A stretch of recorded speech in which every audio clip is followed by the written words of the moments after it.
तो mutual fund का आप क्वेश्चन करते हैं।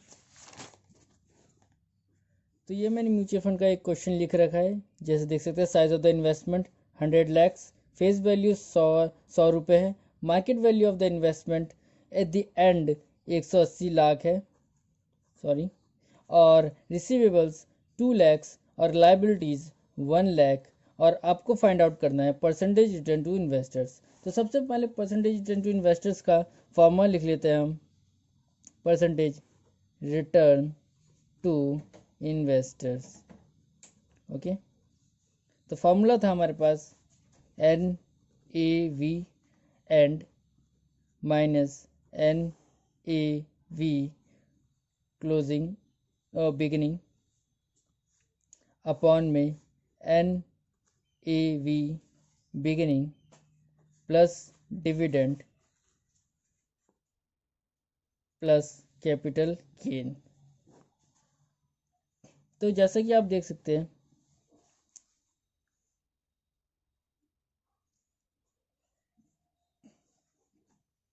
हमारे पास ओपनिंग NAV ये रहा, क्लोजिंग NAV ये रहा, और ओपनिंग दोबारा ये रहा। ना ही हमारे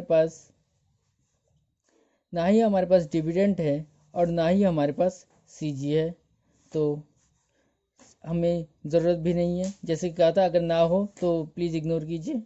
तो ओपनिंग हम लिख ले, क्लोजिंग हम लिखेंगे 180, ओपनिंग हम लिखेंगे 100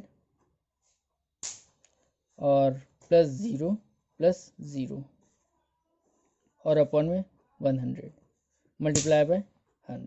ये मल्टीप्लाई बाय 100 फार्मूला का है, तो आएगा 80 अपॉन में 100 और मल्टीप्लाई बाय 100 और 80%। तो ये जो परसेंटेज है ये है आपका परसेंटेज रिटर्न टू इन्वेस्टर्स।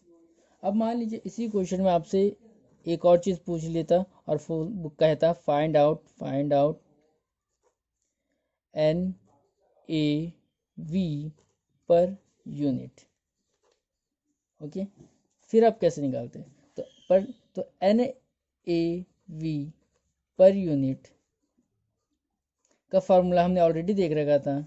उसका फार्मूला था, आपको याद होगा, market value of all instruments plus assets minus liabilities upon में नंबर ऑफ शेयर्स आउटस्टैंडिंग।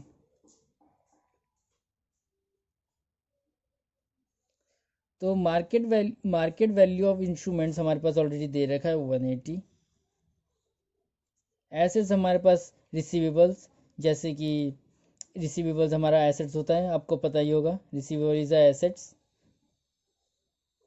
तो 2 lakh minus liability 1 lakh upon में नंबर ऑफ शेयर्स आउटस्टैंडिंग हमारे पास नहीं है। आप जैसे देख सकते हैं साइज ऑफ द इन्वेस्टमेंट दे रखा है, नंबर ऑफ फेस वैल्यू दे रखा है, मार्केट वैल्यू दे रखा है, रिसीवेबल लाइबिलिटी, लेकिन नंबर ऑफ शेयर्स आउटस्टैंडिंग नहीं है। लेकिन आप निकाल सकते हैं कैसे? क्योंकि हमें क्वेश्चन में फेस वैल्यू दे रखा है और साइज ऑफ द इन्वेस्टमेंट दे रखा है। साइज है 100 लाख और फेस वैल्यू है 100। तो जब 100 लाख को आप 100 से डिवाइड करेंगे तो आपके पास क्या आएगा? Number of shares outstanding. Okay, तो 100 लाख को जब 100 से डिवाइड करेंगे तो आपके पास कितने शेयर्स आ जाएंगे? 1 लाख। ओके, तो इस तरह से आप नंबर ऑफ शेयर्स निकाल सकते हैं। 1 लाख, ये सारे फिगर्स 1 लाख में हैं, वो सारे फिगर्स लाख में हैं, तो इसलिए 180 लैक्स, 2 लैक्स माइनस 1 लाख और 1 लाख, तो 182 माइनस 1 डिवाइडेड बाय 1 यानी कि 181 लैक्स। तो यही हो गया आपका NAV per unit. Okay, NAV पर यूनिट्स।